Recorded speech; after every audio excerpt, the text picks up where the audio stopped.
guys, welcome to my YouTube channel English with Radha.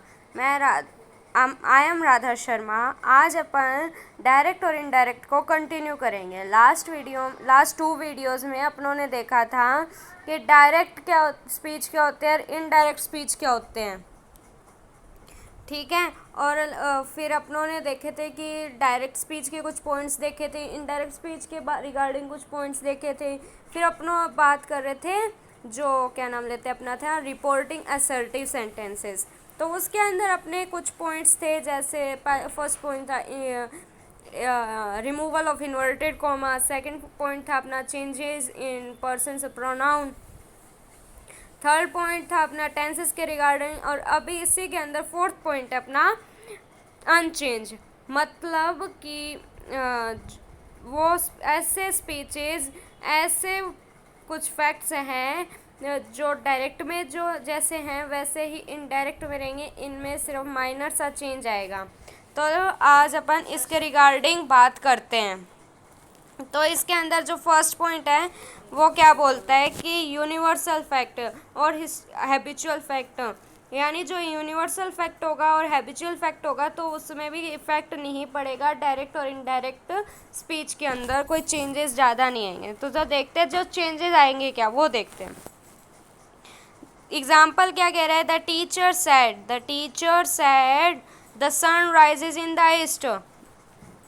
ठीक है, अब इसे इनडायरेक्ट में चेंज करते हैं, the teacher said that the sun rises in the east. Difference क्या आया, जो कॉमा और इनवर्टेड कॉमा चेंज हो गए डैट में, इतना सा डिफरेंस आया। सेकंड पॉइंट इसका क्या है, हिस्टोरिकल फैक्ट, मतलब जो अपनी हिस्ट्री से रिलेटेड जो फैक्ट्स हैं वो भी डायरेक्ट और इनडायरेक्ट में सेम रहते हैं। तो इसका एग्जांपल देखते हैं, the teacher said to us Ashoka renounced was after the conquest of Kalinga.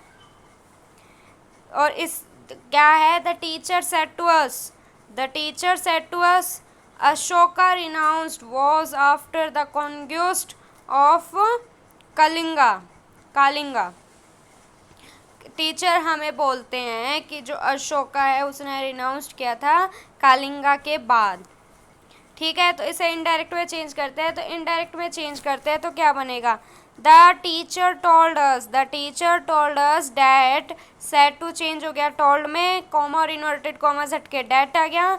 फिर Ashoka renounced was after the conquest of Kalinga, कोई चेंज नहीं है, बस इतना है, सेड टू टोल्ड में चेंज हो गया, कॉमास और इन्वर्टेड कॉमास डैट में चेंज हो गए। अब इसका थर्ड पॉइंट देखते हैं। थर्ड पॉइंट क्या है, if it express two action which took place at the same time in same past and past continues, in simple past and past continues.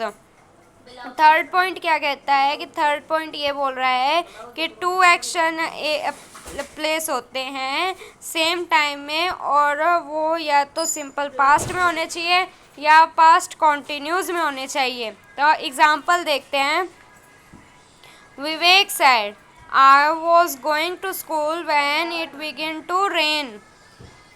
विवेक बोलता है आई वॉज गोइंग, मैं school जाता हूँ तब उस टाइम बारिश हो गई थी, स्टार्ट हो गई थी। तो इसे इनडायरेक्ट में चेंज करते हैं, तो Vivek said that he was going to school when it begin to rain.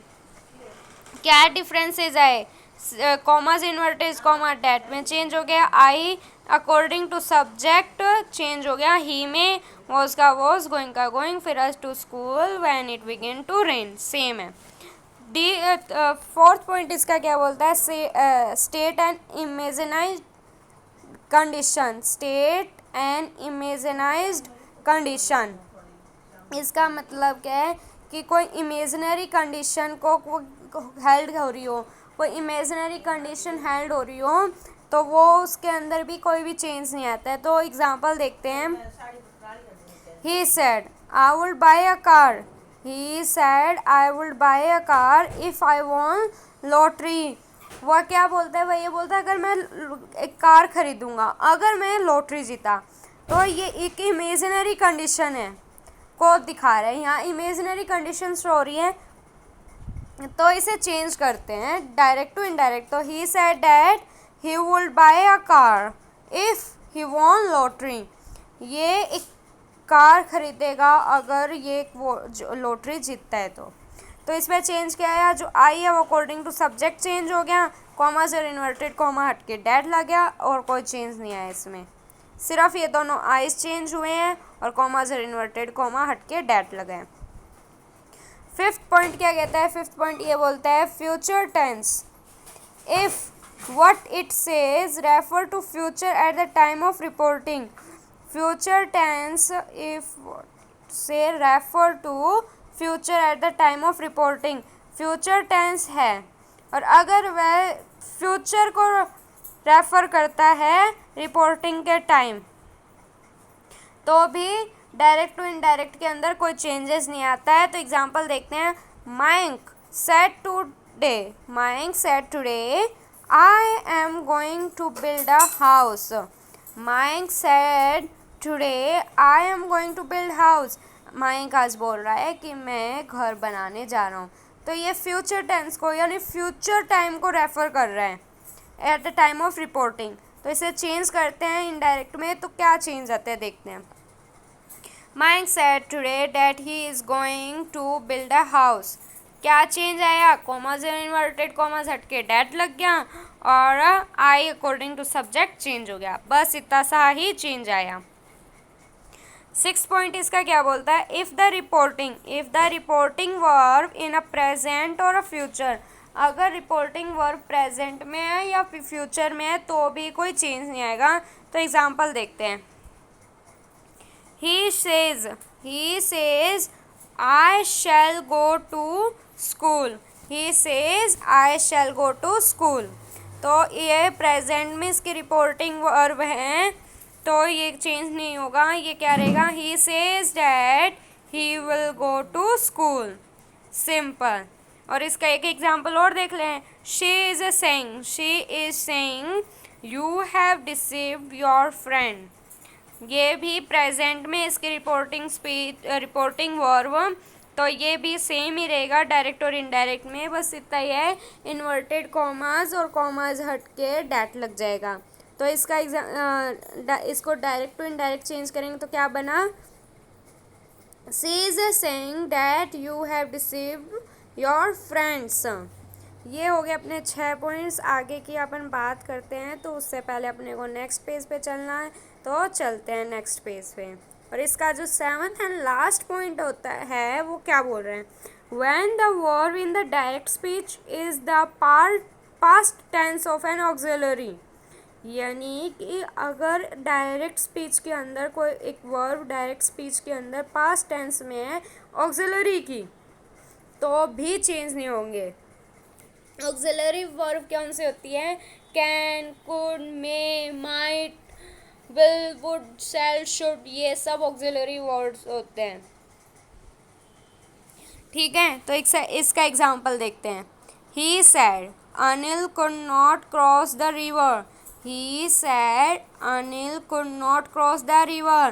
तो कुड क्या है, कुड ऑक्सिलरी वर्ब है, तो इसका भी कोई भी चेंजेस नहीं आएगा इसके अंदर।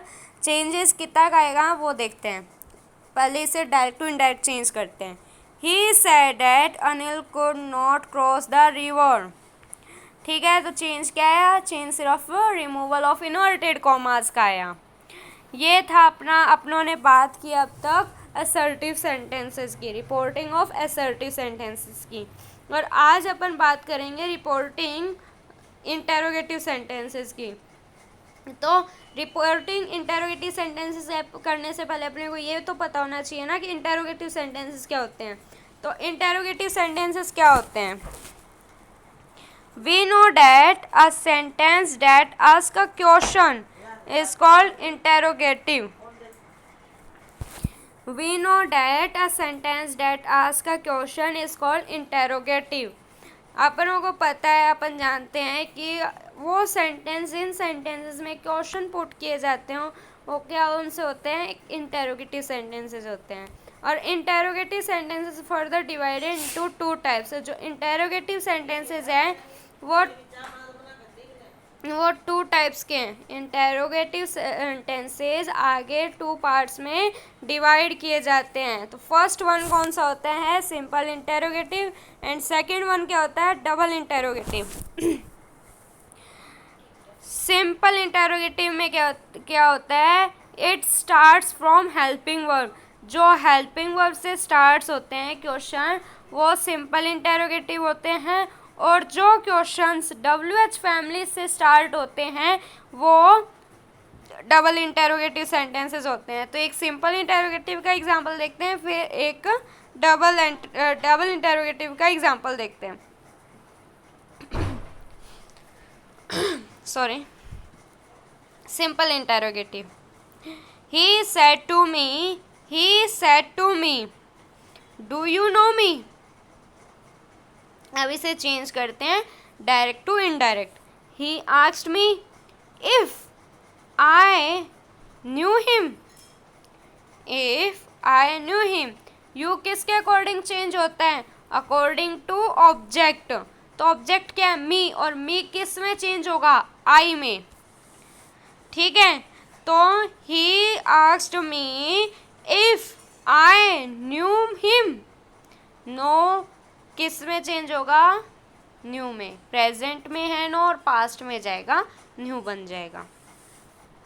ठीक है, अब जो ये सेड टू का आस्क्ड आ गया, पीछे टोल्ड आया था, ये भी क्लियर करेंगे।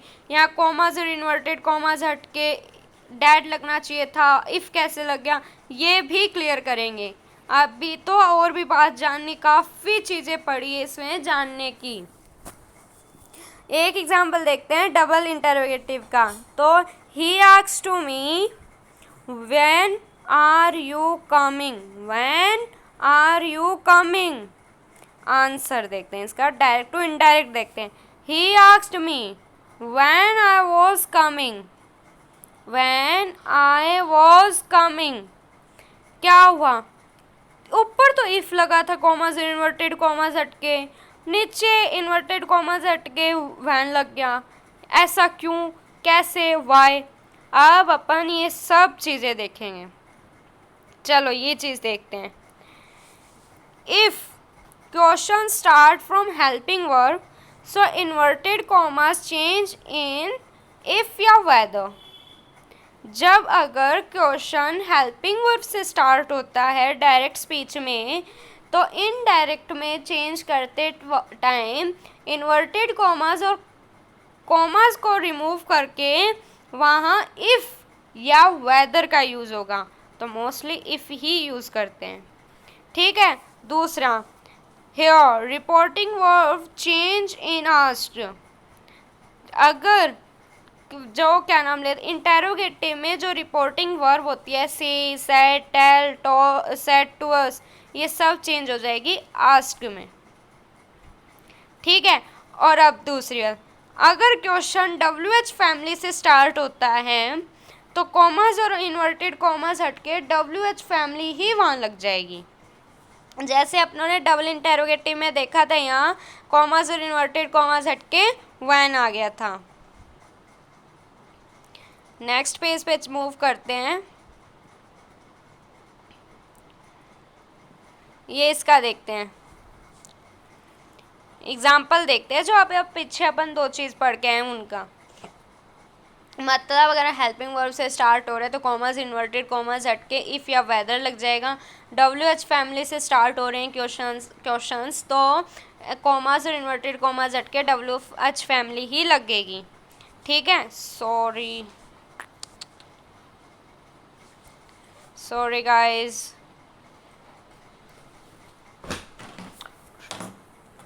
Just wait for a minute. हाँ ठीक है, और जो हेल्प रिपोर्टिंग वर्ब्स है वो चेंज होती है आस्क्ड में। ठीक है, तो अब इसका एक एग्जांपल देखते हैं। He said to Anil are you going to school today. Change करते हैं डायरेक्ट टू इनडायरेक्ट में। He asked Anil if he was going to school today. If he was going to school today, कहने का मतलब जो सेड टू है change हो गया, आस्क्ड में कॉमास और इन्वर्टेड कॉमास चेंज होगी इफ में। क्यों? क्योंकि अपना क्वेश्चन पुट किससे हुआ है? हेल्पिंग वर्ब से। यू आ जाएगा आर की जगह और आर आ जाएगा यू की जगह, तो यू किस में कन्वर्ट हो जाएगा? ही में। क्यों? वो चेंज हो रहा है अकॉर्डिंग टू ऑब्जेक्ट। आर आज का वॉज हो जाएगा क्यों प्रेजेंट से पास्ट में जा रहा है, गोइंग का गोइंग, टू का टू, स्कूल का स्कूल, टुडे का टुडे। ठीक है, होपफुली कि आप सबको इतना सब समझ आया होगा। Thank you for cooperate me.